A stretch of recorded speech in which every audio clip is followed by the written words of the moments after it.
지난번에 제가 세일의 특별 새벽기도회 할 때 그 느헤미야서를 강의를 했는데요. 이 느헤미야서를 통해서 우리가 알 수 있는 사실이 뭐냐면 한 사람의 그 비전과 순종, 그리고 그의 희생하고자 하는 결단이 얼마나 위대한 역사를 이루어내는가 하는 것을 우리가 보게 됩니다. 이스라엘 백성들이 하나님 앞에 큰 범죄를 합니다. 하나님께서 그 백성을 선택해서 하나님의 백성으로 삼으셨는데 그들이 하나님을 섬기지 않고 우상 숭배에 빠지고 형식적인 신앙에 빠지고 이방 사람들과 통합하게 되고 이렇게 죄악의 길을 가게 되니까 진노하신 하나님께서 바벨론이라는 나라를 들어서 이 유다 나라를 멸망을 시킵니다. 그리고 예루살렘이 멸망되죠.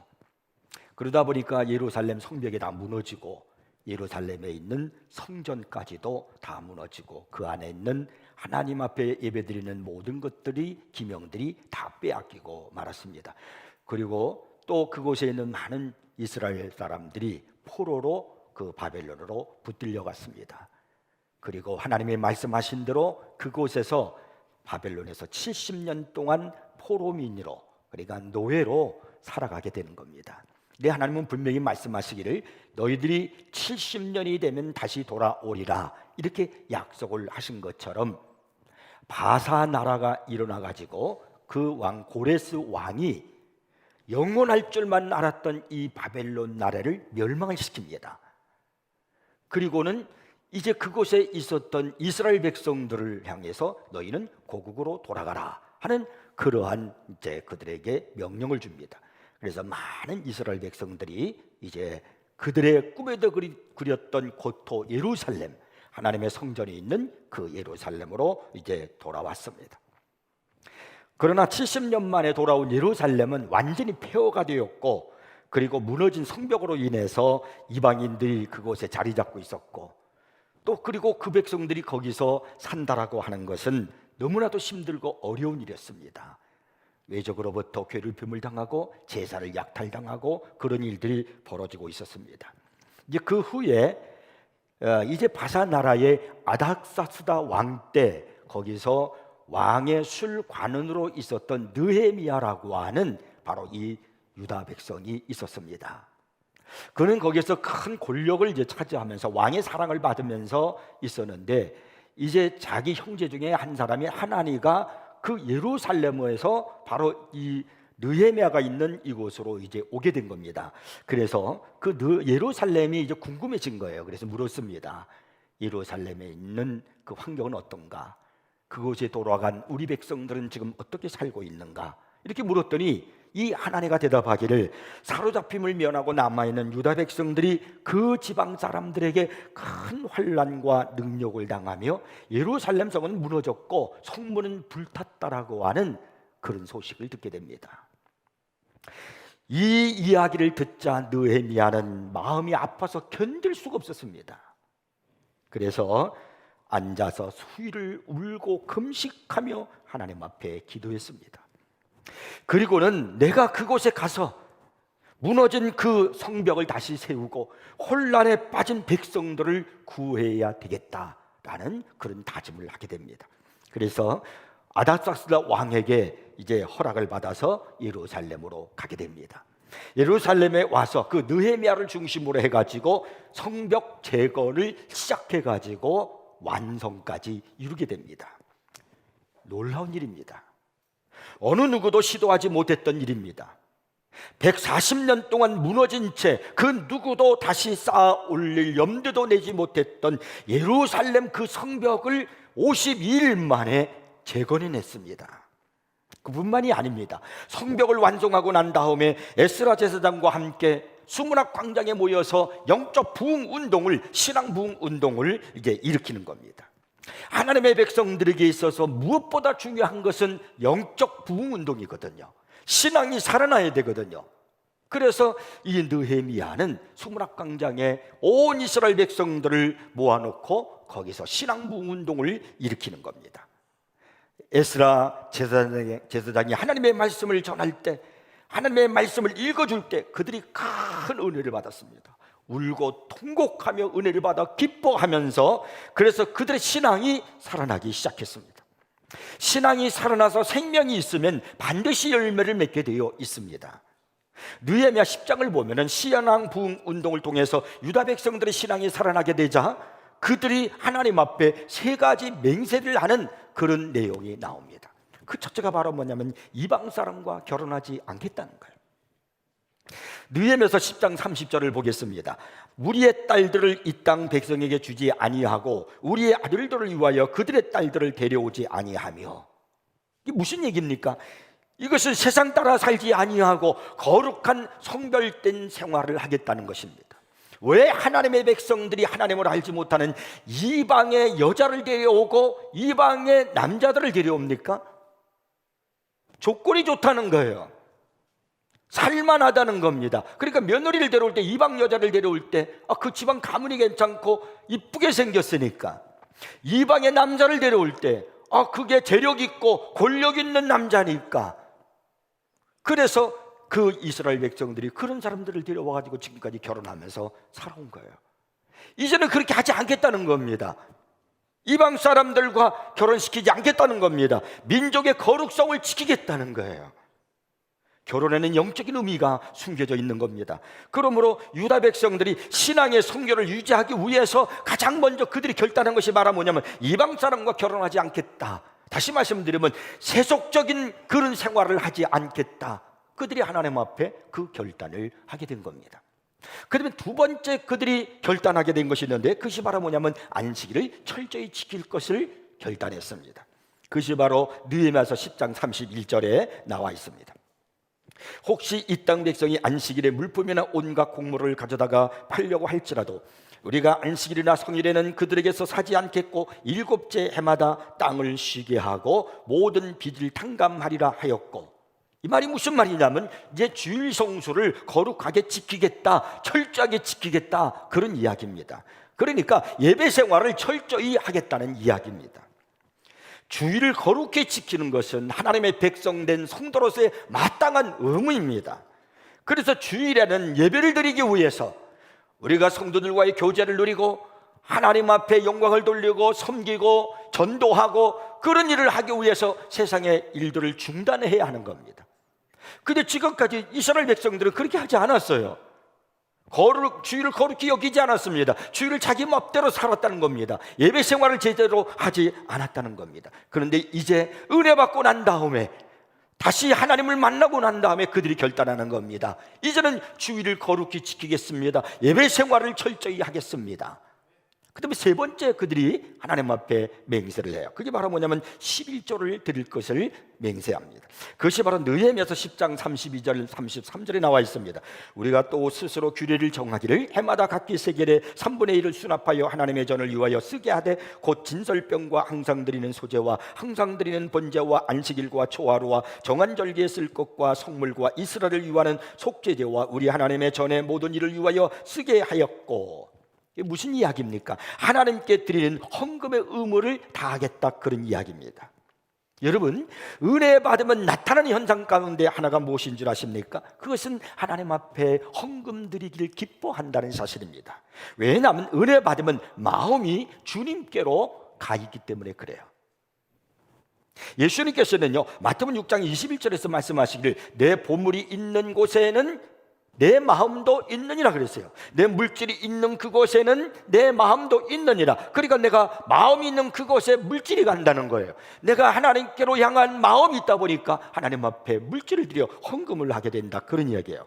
사도 바울은 고린도후서 9장 7절에서는요, 하나님은 즐겨내는 자를 사랑하시느니라 꼭 그렇게 말씀하고 있습니다. 이렇게 은혜 받은 유다 백성들은 하나님 앞에 참된 신앙생활 할 것을 약속을 하고 그리고 실천을 했습니다. 그러니까 여러분요, 그 예루살렘이, 그 이스라엘이 얼마나 성령이 충만하고 은혜가 충만하고 기쁜 가운데 그들이 살아갔겠습니까? 바로 천국이었습니다. 너무나 아름다웠습니다.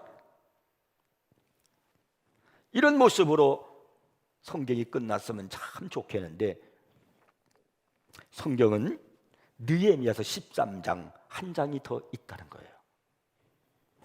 이 장은 성벽 재건 후에 이렇게 이스라엘 백성들이 은혜를 경험하고 하나님 앞에 신앙의 약속을 하고 그리고 은혜 생활을 한 후에 시간이 흐르면서 그들이 변질되고 타락하고 있는 모습을 우리에게 보여주고 있다는 겁니다. 느헤미야는 12년 동안 예루살렘의 총독으로 지냈습니다. 그 통치 기간 동안에 성벽을 재건했고요, 영적 부흥 운동을 일으켰고요, 그러면서 도덕적인 회복을 일으켰고 정치적인 안정을 이루었습니다. 그리고 이 느헤미야는 자기의 사명을 다 마치고 난 이후에 다시 바사 나라로 돌아갔습니다. 그리고 10년쯤 뒤에 느헤미야가 다시 고국 이스라엘로 돌아왔습니다. 근데 이게 어찌된 일인지 10년 전과는 달리 그 땅의 모습이 변질된 모습이 보이고요, 이스라엘은 번영됐지만 하나님은 이미 이스라엘과 멀어져 있다는 것이었습니다. 참 묘하지요. 어려워서 힘들어서 하나님 앞에 구하고 하나님을 붙들었더니, 그래서 하나님께로부터 복을 누렸더니 그 축복 때문에 다시 변질이 되더라는 겁니다. 얼마나 안타까운 일입니까? 다시금 세속주의가 들어와 있었고 이스라엘 백성들은 세상과 타협하고 있었고요, 종교의식은 말 그대로 의식으로서만 행해지고 있었습니다. 근데 이 모습은 우리의 모습과도 별반 다르지 않다는 겁니다. 왜냐하면 인간은 언제든지 변질될 수 있기 때문입니다.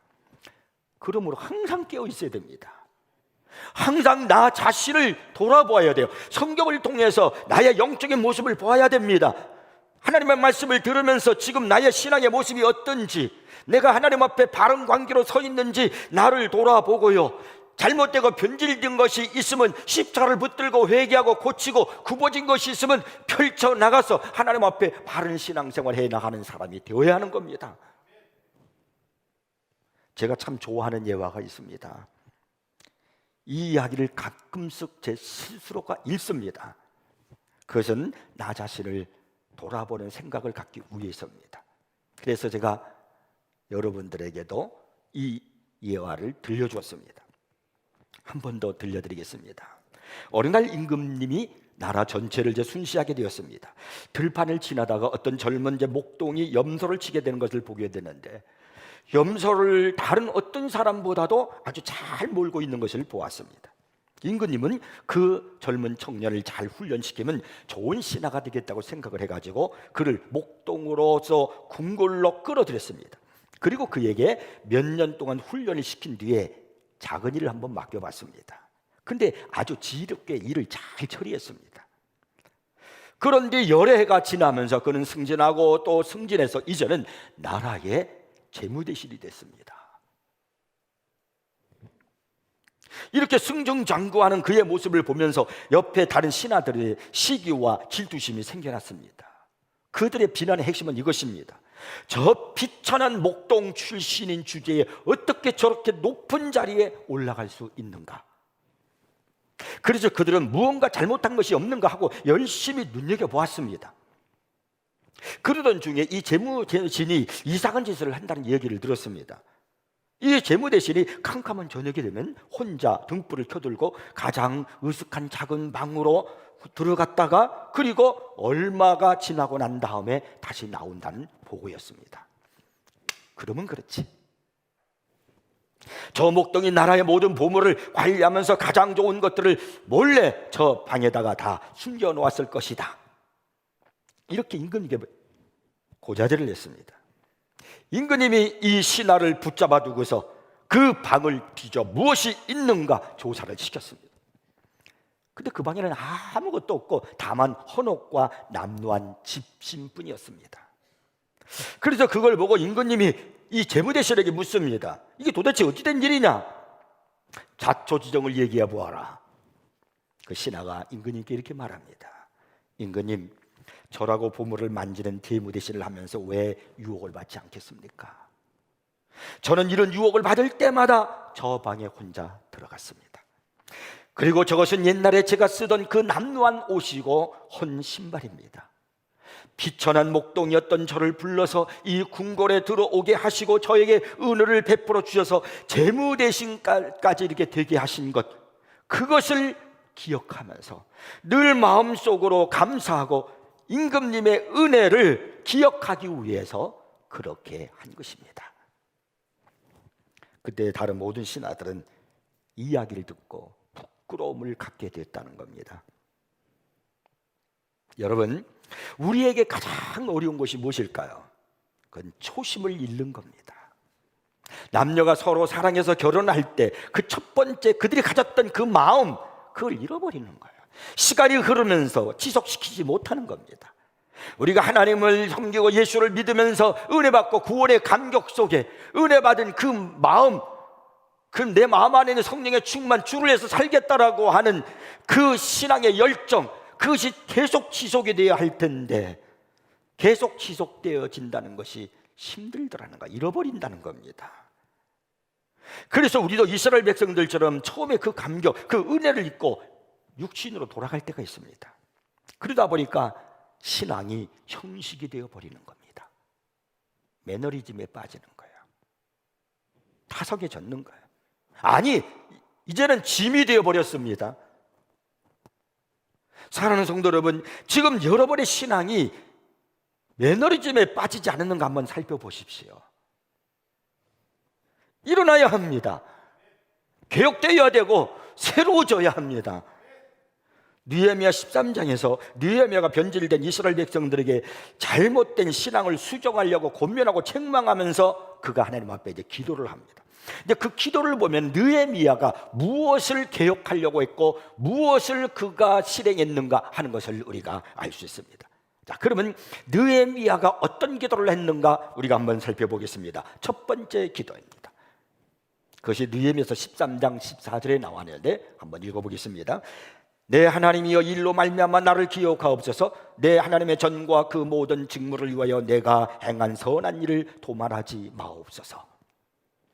느헤미야서 13장 4절부터 14절까지의 말씀은요, 예루살렘 성전에서 방을 관리하던 엘리아십이라고 하는 제사장이 도비야에게 성전 안에 있는 큰 방을 내준 사건으로 인하여 느헤미야의 책망에 대한 말씀이 기록되어 있습니다. 엘리야십 제사장이 도비야에게 그 내준 방은 빈방이 아니었습니다. 그 방은 원래 거제물을 두는 그런 방이었습니다. 이 거제물이 무엇일까요? 느헤미야 13장 5절에 보니까 그 거제물에 대해서 성경은 이렇게 말씀합니다. 도비야를 위하여 한 큰 방을 만들었으니 그 방은 원래 소재물과 유향과 그릇과 또 레위 사람들과 노래하는 사람들과 문지기들에게 11조로 주는 곡물과 새 포도주와 기름과 또 제사장들에게 주는 거제물을 두는 곳이라. 거제는 예배를 위해서 또 예배를 인도하는 제사장들을 위해서 반드시 필요한 것입니다. 그런 거룩한 하나님의 일을 위해서 그 거룩한 성전의 방, 거기에 두었던 것이 그게 바로 그 방인데, 엘리야십이 이 중요한 이 방을 비워서 도비야에게 내주었다는 이야기예요. 도비야가 어떤 사람입니까? 그는요, 산발락과 게셈과 그 무리와 모여가지고 처음에 느헤미야가 예루살렘에 와서 예루살렘 성벽을 재건하려고 할 때 느헤미야와 그와 함께하는 사람들을 막 조롱하고 비웃고 심지어는 군대를 동원해서 예루살렘 성벽 재건을 방해했던 사람입니다. 느헤미야를 죽이려고 했던 사람이잖아요. 그는 하나님의 일을 이루지 못하도록 방해했던 사람입니다. 도비야는 마귀의 역사를 상징하는 인물입니다. 느헤미야서 4장 3절 말씀 보면은 도비야를 암몬 사람이다, 그렇게 성경이 기록하고 있어요. 그는 이스라엘 사람이 아닙니다. 레위 사람도 아니고 더욱이 제사장도 아닙니다. 그런데 어떻게 제사장만이 사용할 수 있는 그 거룩한 성전의 방을 이방인에게, 그것도 하나님의 일을 방해했던 도비야에게 내어줄 수 있단 말입니까? 교회는 성령이 계시는 거룩한 곳이어야 됩니다. 이 교회는 예배가 있어야 되고 찬양이 있어야 되고 기도가 있어야 됩니다. 그런데 그런 것들은 다 사로잡아 버리고 악한 마귀가 살림을 차려놓고 있다면 이 얼마나 끔찍한 일입니까? 도비야는 세속주의를 뜻하는 겁니다. 도비야가 성전의 방을 차지하고 있었다라고 하는 것은요, 교회의 기도와 성령과 하나님을 의지하고 말씀이 있기보다는 돈을 더 의지하고 조직을 더 중시했다, 그런 이야기입니다. 도대체 왜 이런 일이 일어나는 거예요? 끔찍한 이런 일이 어떻게 이런 일이 일어날 수 있는 겁니까? 왜 그런 줄 아세요? 말씀을 읽지 않기 때문에 그래요. 성경을 읽지를 않으니까 하나님이 하시는 말씀의 뜻을 알지 못하고, 그리고 하나님이 인도하심을 깨닫지를 못하니까 모든 것을 자의적으로 생각하고 인본적으로 생각하게 되고 자기 감정에 따라 생각하게 되고 인간관계 속에서 모든 일을 처리하게 돼서 죄를 짓게 되는 거예요. 그 예루살렘으로 돌아온 느헤미야가 변질된 이스라엘 백성들을 보면서 그가 가장 먼저 한 일이 뭔 줄 아십니까? 그것이 바로 이스라엘 백성들에게 다시 하나님의 말씀을 듣게 하는 겁니다. 느헤미야서 13장 1절을 보면 성경에 이렇게 기록되어 있어요. 그날 모세의 책을 낭독하여, 모세의 책이 뭐예요? 성경이잖아요. 백성에게 들렸는데 그 책에 기록하기를 암몬 사람과 모압 사람은 영원히 하나님의 총회에 들어오지 못하리니. 성경을 보니까 암몬 사람과 모압 사람은 영원히 이스라엘 백성이 될 수 없다는 겁니다. 성경은 불리하게 만듭니다. 3절, 이 느헤미야서 13장 3절을 보니까 백성이 이 율법을 듣고 그 섞인 무리를 이스라엘 가운데서 모두 분리하였느니라. 이렇게 하나님의 말씀은요, 우리 인생의 분리기예요. 하나님의 말씀 앞에 서 보십시오. 우리가 하나님의 말씀을 듣게 되잖아요. 그러면 참된 것과 거짓된 것이 분리됩니다. 신앙생활이 옳고 그릇된 것이 분리되고요, 하나님의 일과 마귀의 일이 분리되는 것입니다. 그래서 말씀을 붙들고 사는 사람이 복 있는 사람인 겁니다. 50년을 넘게 인도 선교사로 사역했던 그 스탠리 존스라고 하는 선교사님이 계셨습니다. 하루는 성경의 중요성을 가르칠 때 한 인도 청년이 이렇게 질문했습니다. 선생님, 이렇게 성경을 붙들고 산다고 돈이 생기나요? 직업이 생기나요? 이때 스탠리 존스가, 선교사님이 이 청년에게 이렇게 대답했답니다. 한 가지 분명한 약속을 할 수 있네. 만일 자네가 이 말씀을 붙들고 산다 하면 그때부터 이 말씀이 자네를 붙들어 인도할 것이네. 말씀이 나의 삶을 이끌어 가시도록 말씀을 붙들고 우리가 살아야 되는 겁니다. 모든 문제는 말씀대로 살지 않기 때문에요. 말씀을 듣지 않기 때문이고 말씀을 보지 않기 때문에 그런 겁니다. 그러므로 여러분의 손에서 성경이 떠나지 않도록, 멀어지지 않도록 하시기 바랍니다. 여러분이 하나님의 말씀을 자꾸 들을 수 있도록 예배 생활에 힘쓰는 여러분이 되기를 바랍니다. 자, 8절 9절을 보시면, 느헤미야 13장 8절 9절을 보면 이 사건 속에서 느헤미야가 어떻게 행동을 취하는가 보십시오. 내가 심히 근심하여 도비아의 세간을 그 방 밖으로 다 내어 던지고 명령하여 그 방을 정결하게 하고 하나님의 전과 그릇과 제 소재물과 유향을 다시 그리로 들여 놓았느니라. 느헤미야는 교회 안에 들어와 있는 모든 세속적인 그런 가치관들을 다 쓸어버렸다는 겁니다. 이게 지금 도비아가 어떻게 여기에 들어와 있어요? 있을 수 없는 일이에요. 도비아는 세속적인 거거든요. 이방 사람이에요. 하나님의 원수예요. 하나님의 일을 방해하는 거예요. 하나님의 뜻을 가로막는 사람이에요. 그래서 이 느헤미야가 한 일이 바라보면 도비아가 있는 모든 세간의 모든 것들, 도비아가 가지고 있는 것들을 다 집어던져 버렸어요. 다 쓸어버렸어요. 그리고 원래로 원상복귀시키는 거예요. 거룩한 하나님의 방으로, 하나님의 전으로 사용될 수 있도록 그렇게 만들었습니다. 교회가 있어야 될 것이 무엇인가? 오늘 여러분, 내 마음 안에, 내 심령 안에, 하나님의 전인 내 심령 안에 세속적인 것이 이 도비아가 자리 잡고 있지는 않습니까? 도비아에게 내 마음을 내어주고 있지는 않습니까? 내 마음의 방이에요. 쓸어버리셔야 됩니다. 세속적인 가치관을 쓸어버리시고 이제는 여기에 말씀을 채우시고요, 기도로 채우시고 은혜로 채우는 여러분이 되기를 바랍니다. 말씀과 기도와 섬김이 있어야 돼. 그래야 영적 매너리즘에 빠지지 않습니다. 이것이 느헤미야가 한 첫 번째 기도였어요. 그다음에 두 번째 기도입니다. 느헤미야서 13장 22절에 그 말씀이 나옵니다. 내가 또 레위 사람들에게 몸을 정결하게 하고 와서 성문을 지켜서 안식일을 거룩하게 하라 하였느니라. 내 하나님이여, 나를 위하여 이 일도 기억하시옵고 주의 크신 은혜대로 나를 아끼시옵소서. 15절부터 22절까지의 말씀을 보면 이제 안식일에 대한 이야기가 나옵니다. 느헤미야가 예루살렘으로 돌아와서 보니까 안식일을 범하며 그들이 돈을 벌고 있었습니다. 이스라엘 백성들은 안식일을 거룩히 지키지 않았습니다. 17절 18절을 보겠습니다. 이게 나와요. 내가 유다의 모든 귀인들을 꾸짖어 그들에게 이르기를 너희가 어찌 이 악을 행하여 안식일을 범하느냐. 이 느헤미야는 안식일을 지키지 않는 것을 악을 행한다 이렇게 말하고 있어요. 너희 조상들이 이같이 행하지 아니하였느냐. 그래서 우리 하나님이 이 모든 재앙을 우리와 이 성읍에 내리신 것이 아니냐. 그럼에도 불구하고 너희가 안식일을 범하여 진노가 이스라엘에게 더욱 심하게 임하도록 하는도다 하고, 이스라엘 백성들이 안식일을 거룩히 지키지 아니하므로 하나님의 진노가 임한다고 그렇게 말하고 있습니다.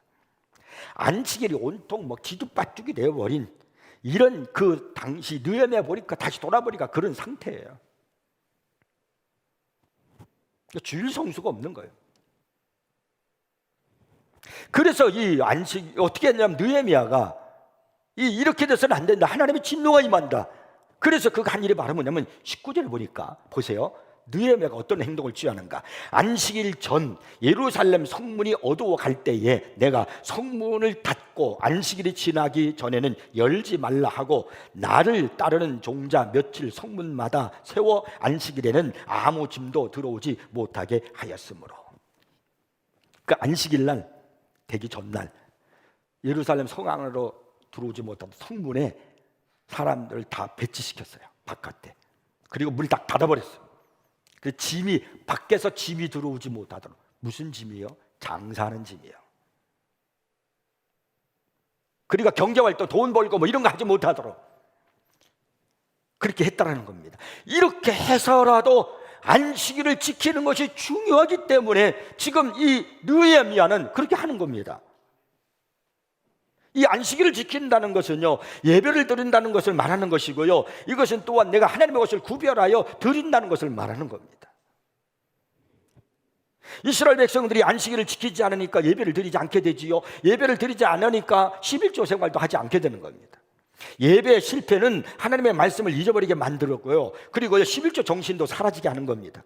11조 회복은 하나님 주권의 회복입니다. 하나님 주권의 회복이 바로 예배의 회복이라는 이 사실을 기억하시기 바랍니다. 이스라엘 백성이 다시 하나님의 말씀을 이제 듣게 되니까 심령이 새로워지는 거예요. 그리고 안식일을 지키게 되니까 그들이 예배 생활을 하면서 그들의 삶에 11조 정신이 살아나기 시작하는 겁니다. 그것이 느헤미야서 13장 12절에 나타납니다. 이에 온 유다가 곡식과 새 포도주와 기름의 11조를 가져다가 곡간에 드림으로. 예배를 회복해야 합니다.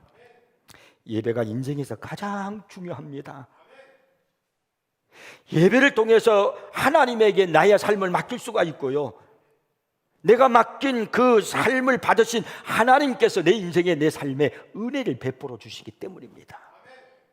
오늘 우리 시대 문제가 바로 느헤미야가 봤던 그 무너졌던 신앙에 변질됐던 그때 모습하고 너무 흡사해요. 안식일이 무너졌어요. 주일 성수가 무너졌어요. 예배가 무너지고 있어요. 회복돼야 됩니다. 자, 마지막 세 번째 느헤미야의 기도가 나와요. 느헤미야는 무너진 성벽을 재건하고 어그러진 모든 부분들을 다 세우고 영적 부흥을 다시 회복시키고 난 다음에 마지막으로 이렇게 기도합니다. 그것이 느헤미야서 13장 31절인데 이것이 느헤미야에서의 마지막 절에 끝나는 거예요. 이렇게 합니다. 또 정한 기한에 나무와 처음 익은 것을 드리게 하였사오니 내 하나님이여 나를 기억하사 복을 주옵소서.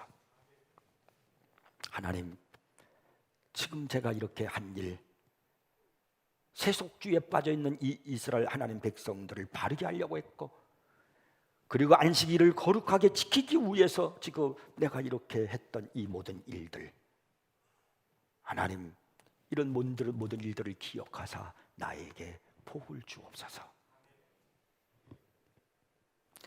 이 느헤미야서는 결국 기도로 시작해서 기도로 끝나는 것을 알 수 있습니다. 느헤미야는 기도의 사람이었습니다. 느헤미야가 일평생 포기하지 않고 끝까지 한 일이 있다면 그것은 자신의 기도의 무릎을 지켜낸 것입니다. 그래서 사명을 감당하는 거예요. 멕시코에는 타라후마라는 부족이 살고 있습니다. 이 부족은 오로지 달리기만으로 사슴 사냥을 하는 것으로 유명합니다. 사람과 사슴 중 누가 더 빠르겠습니까? 당연히 사슴이 더 빠릅니다.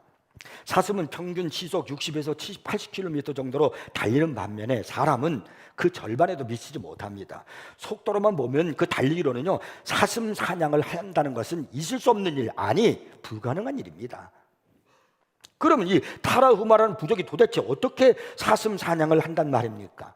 그들은요, 사슴의 발굽이 닳아서 해져서 사슴이 나 이제 더 이상 못 도망가 하고 포기하며 주저앉을 때, 그때까지 그 사슴을 쫓아간다는 거예요.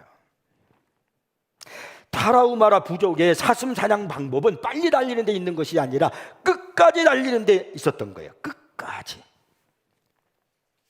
그런 얘기가 있잖아요. 아프리카의 어느 부족은 제사를 드리는데, 자기네 신에게 제사를 드리는데 꼭 반드시 응답을 받는다는 거예요. 비가 안 와서 비 오기를 그들이 제사를 드리는 거예요. 자기들이 신에게 기도를 한다는 거예요. 그런데 반드시 응답을 받는다는 거예요. 그러면 비가 온다는 거예요. 왜 그런 줄 아십니까? 비가 올 때까지 제사 드리는 거예요. 그러다 보면 어느 날 오겠죠. 비가 올 때까지 제사를 드리는 거예요. 그 이야기를 들으면서 어떤 그 이방 사람들, 하나님을 알지 못하는 사람들도 그런 끝까지 하는 그 자세로 그들이 살아가는데, 하나님을 믿는 우리들은 어떻게 해야 되겠습니까? 우리도 끝까지 하나님 앞에 달리는 믿음을 가져야 됩니다. 물론 이 느헤미야에게도 낙심한 적이 있었을 것입니다. 실망도 했을 것입니다. 다 그만두고 싶은 적도 있었겠죠. 시험 들은 적도 있었을 겁니다. 내가 왜 이런 고생을 해야 하나? 다 버리고 편안한 삶이 보장된 페르시아 수상국으로 돌아가서 내가 편히 살아야 되지, 이런 마음도 가질 수 있었을 겁니다. 그러나 느헤미야는 기도의 무릎을 포기하지 않았고 결국 자신이 해야 할 하나님이 주신 사명을 포기하지 않았기 때문에 그의 이름이 성경에 기록되고, 그런 사건을 통해서 이스라엘이 복을 받게 되는 겁니다. 이제 우리도 끝까지 달려갑시다. 사도 바울이 나의 달려갈 길을 마치고 믿음을 지켰다라고 말한 것처럼, 우리도 내 사명을 다할 때까지, 내 생명을 다할 때까지 믿음을 지키고 사명을 지키고, 그리고 기도의 무릎을 지키며 살아가는 우리 새임교 성도들이 되기를 바랍니다. 이 시대에 느헤미야이기를 주의 이름으로 축복합니다. 기도하겠습니다.